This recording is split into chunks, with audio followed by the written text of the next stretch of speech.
নমস্কার বন্ধুরা, ডোনার রান্নাঘরে আপনাদের সকলকে স্বাগত জানাই। কাঁকড়া খেতে অনেকেই পছন্দ করেন। এইভাবে কাঁকড়া রান্না করলে তার স্বাদ কোনোদিনই ভুলতে পারবেন না।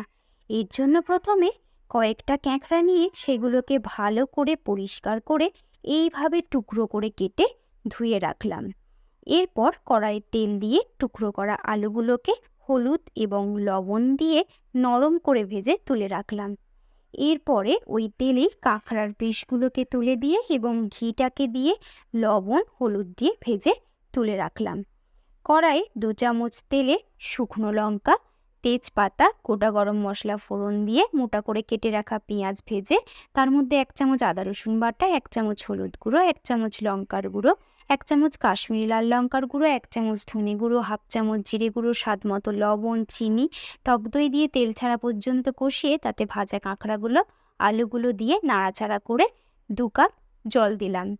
আলু সেদ্ধ হলে ধনেপাতা ছড়িয়ে নামিয়ে নিলাম। তৈরি হয়ে গেল দুর্দান্ত স্বাদের কাঁকড়া রেসিপি। ভিডিওটি ভালো লেগে থাকলে অবশ্যই লাইক, শেয়ার এবং কমেন্ট করবেন। আর আপনি যদি আমার প্রোফাইলে নতুন হয়ে থাকেন তাহলে আমার প্রোফাইলটিকে ফলো করে দেবেন। ধন্যবাদ।